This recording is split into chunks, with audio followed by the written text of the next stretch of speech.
Hello everyone, आप देख रहे हो एग्ज़ाम मंत्रा विद एसके। आप सभी का आपके अपने चैनल में बहुत बहुत स्वागत है। फ्रेंड्स, आज का वीडियो है हमारा मिशन प्रेरणा की समृद्ध योजना के बारे में। ज्ञानोत्सव, उपचारात्मक शिक्षण, शून्य सप्ताह कार्य योजना, बेसलाइन आकलन टेस्टिंग टूल्स और जो स्तर निर्धारित करने हैं, बच्चों के किस तरीके से ग्रुप बनाने हैं, उन सब की डिटेल जानकारी लेकर आज मैं उपस्थित हुई हूँ। वीडियो के अंत तक ज़रूर बने रहिएगा, क्योंकि अगर कोई भी पॉइंट मिस हो जाएगा तो फिर आपको कन्फ्यूज़न क्रिएट होगा। तो वीडियो के अंत तक बने रहिएगा और हमारे विद्यालयों में जो हमारा प्राइमरी स्कूल है उनमें चलाई जा रही सारी योजनाओं के बारे में पूरी जानकारी पाइएगा। तो दोस्तों, अगर वीडियो अच्छा लगे तो इसको लाइक कर देना और चैनल को सब्सक्राइब कर लेना अगर पहली बार चैनल पर आए हैं। तो चलिए शुरू करते हैं आज का वीडियो, जो है हमारा समृद्धि योजना और ज्ञानोत्सव उपचारात्मक शिक्षण के बारे में।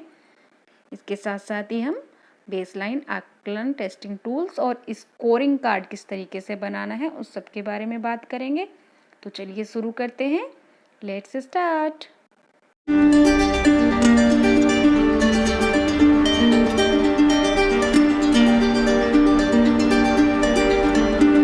फ्रेंड्स, वीडियो की शुरुआत हम करेंगे प्रेरणा ज्ञान उत्सव से। आइए हम जानते हैं कि प्रेरणा ज्ञान उत्सव का उद्देश्य क्या है, क्यों इसको हमारी कक्षाओं में चलाया जा रहा है, क्यों इसको लागू करने की ज़रूरत महसूस हुई, उस सब के बारे में बात करते हैं।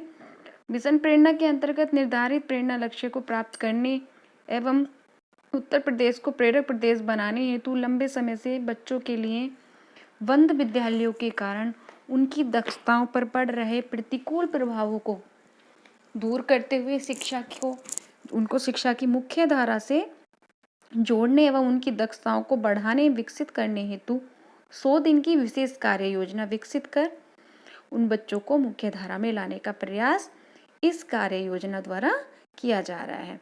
इसके अंदर क्या क्या योजनाएं चल रही हैं उनको देख। उपचारात्मक शिक्षण इसके अंदर चलेगा, उससे संबंधित गतिविधियां, कार्य योजनाएं और साथ साथ ही हमको इसमें बेसलाइन आकलन भी करना होगा।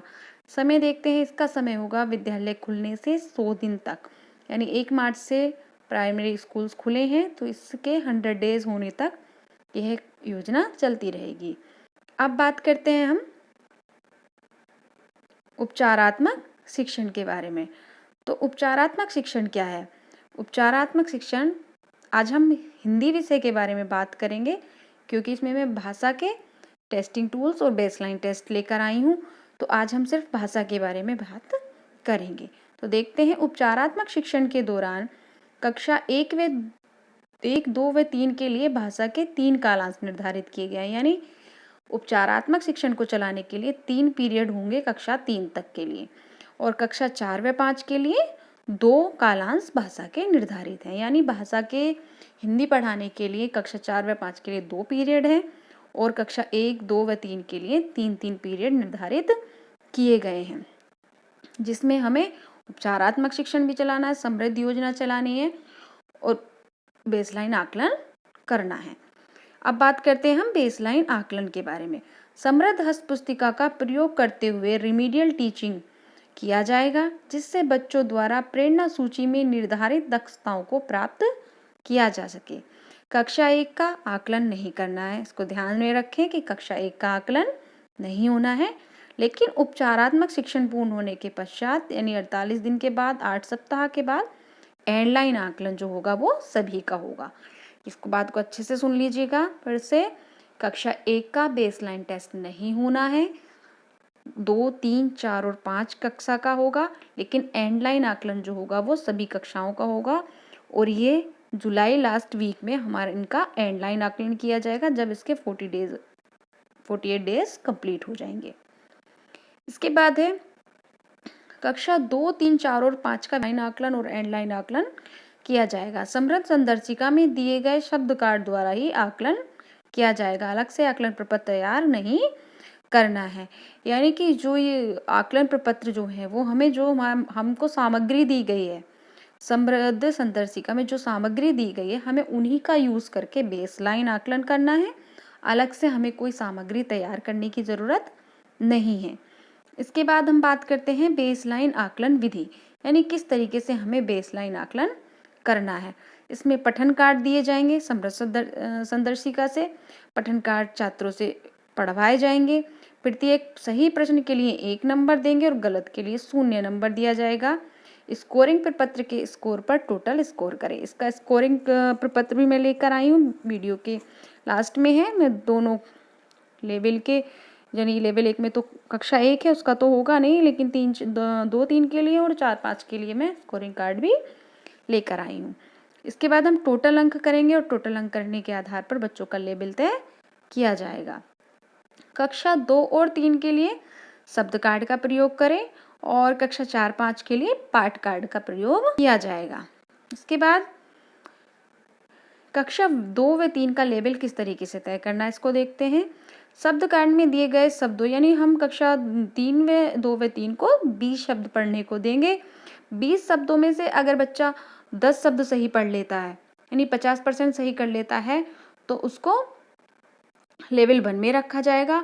लेकिन अगर वो 50% से ज़्यादा पढ़ता है तो उसको लेवल 2 में रखा जाएगा। इसके बाद हम बात करते हैं लेवल के आधार पर ही बच्चों के 2 समूह बनेंगे, यानी 10 शब्द सही पढ़ने वाले को समूह 1 में, 11 शब्द पढ़ने वाले को या उससे अधिक पढ़ने वाले को समूह 2 में रखा जाएगा। अब हम देखते हैं समूहवार गतिविधियाँ। समूह 1 में क्या क्या गतिविधियाँ हैं। जो पहला कालांश होगा उसमें चित्र पर कार्य, कहानी पर कार्य, और इसके बाद कहानी, पोस्टर पर कार्य या कविता आदि।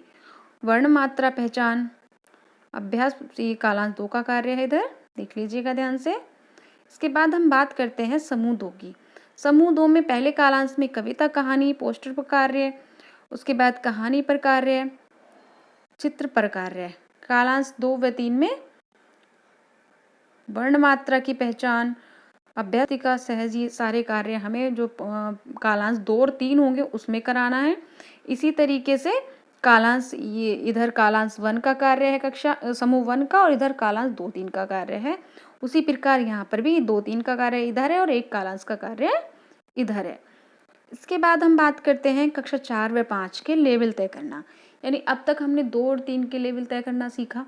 अब हम सीखेंगे 4 व 5 का लेवल किस तरीके से तय करना है। शब्द कार्ड में दिए गए शब्दों, यानी 30 शब्द में से 50% या उससे कम, अर्थात 15 अंक या उससे कम अंक पाने वाले लेवल 1 में और 50 से ज़्यादा पाने वाले लेवल 2 में जाएंगे। लेवल के आधार पर ही समूह तय होंगे। समूह 1 में 15 या उससे कम अंक प्राप्त करने वाले समूह 1 में, 16 या उससे अधिक अंक प्राप्त करने वाले समूह 2 में जाएंगे। अब इनकी समूहवार गतियाँ देख लेते हैं, क्योंकि इसके लिए 2 पीरियड तय हैं। तो पीरियड 1 में क्या होगा, पीरियड 2 में क्या होगा। पीरियड 1 में वर्ण मात्रा पहचान कराई जाएगी, यानी एक तरीके से उपचारात्मक वाला कार्य, और ब्लीडिंग पर कार्य, नहीं शब्दों को तोड़कर पढ़ना, शब्द और वाक्य पढ़ना, वर्ण अक्षर को उच्चारित करते हुए लिखने का अभ्यास करना, ग्रिड से शब्द पहचान कर शब्द बनाकर लिखना और पढ़ना, शब्द एवं वाक्य आधारित लेखन कार्य। इसके बाद है डिकोडिंग, लिखे हुए शब्दों को पढ़ने का कार्य, पाठ्य पुस्तकों पर आधारित अभ्यास व लेखन का कार्य। यह कालांश 2 का कार्य होगा। इसके बाद आगे हम देखते हैं स्तर 1, यानी लेवल 1 में कक्षा 1 के बच्चे रहेंगे जिनका बेसलाइन आकलन नहीं करना है। लेवल 2 में कक्षा 2 व 3 रहेंगे, इनका बेसलाइन आकलन करना है। लेवल 3 में कक्षा 4 व 5 के बच्चे रहेंगे, इनका बेसलाइन आकलन करना है।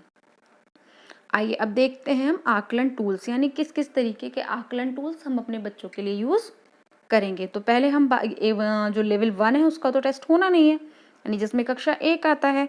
अब हम लेवल 2 वालों की बात करेंगे जिसमें कक्षा 2 व 3 आती है। उनके लिए हम कौन से आकलन टूल्स भाषा विषय के लिए यूज़ करेंगे।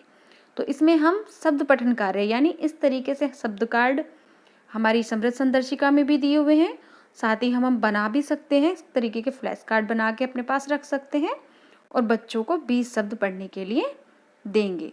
अब देखते हैं लेवल 3 के लिए, यानी कक्षा 4 व 5 के लिए किस तरीके की सामग्री लेनी है हमें।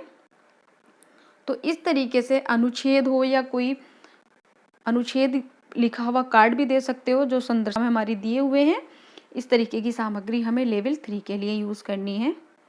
लेवल 2 और लेवल 3 के लिए आकलन टूल्स में दिए गए शब्द कार्ड व पाठ कार्ड, यानी लेवल 2 जो जिसमें 2 और 3 आते हैं, उनके लिए शब्द कार्ड यूज़ किए जाएंगे। और लेवल 3 इसमें 4 और 5 आते हैं, उनके लिए पाठ कार्ड यानी एक अनुच्छेद टाइप का उनको दिया जाएगा। शब्द कार्ड कक्षा 2 व 3 के लिए, जबकि पाठ कार्ड कक्षा 4 व 5 के लिए बच्चे के लिए होंगे। उसमें से जितने बच्चे जितने शब्द सही पढ़ेंगे उन्हीं के आधार पर उनको अंक दिए जाएंगे। अब आते हैं हम स्कोरिंग कार्ड पर, यानी स्कोरिंग प्रपत्र किस तरीके से हमें भरना है। तो जो बहुत आसान है करना, कन्फ्यूज़न ज़्यादा क्रिएट हो रहा है, इतना मुश्किल भी नहीं है। तो सबसे पहले हम बच्चों को फ्लैश कार्ड दे देंगे, अपने जो भी कार्ड दे देंगे 20 शब्द के। हम पहले लेवल 2 की बात कर रहे हैं, तो उसमें से बच्चा जितने भी शब्द पढ़ता है उसके यानी एक शब्द का 1 नंबर है, उसका नंबर उसके सामने लिख दोगे। इस तरीके से देख लीजिएगा ध्यान से। इस तरीके से हमें एक सारणी बना लेनी है, पहले क्रम संख्या, फिर बच्चे का नाम, कक्षा का नाम, और उसके बाद हम 20 शब्द लिख देंगे। 20 शब्द लिखने के बाद हम उसमें बच्चों को जो जो शब्द वो सही पढ़ेंगे उसके आगे नंबर दे देंगे, और जो शब्द गलत पढ़ेंगे उसके आगे हम 0 लिख देंगे। और लास्ट में हम सारे नंबरों का टोटल कर लेंगे। टोटल करने के बाद बच्चों को उसके अकॉर्डिंग लेवल्स में बांट देंगे। अब आते हैं हम लेवल 3 के स्कोरिंग कार्ड में।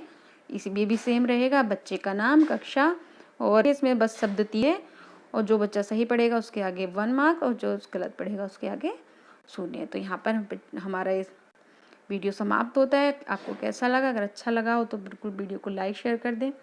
चैनल पर पहली बार आए तो चैनल को सब्सक्राइब कर लें। मिलते हैं अगले वीडियो में। जय हिंद, वंदे मातरम।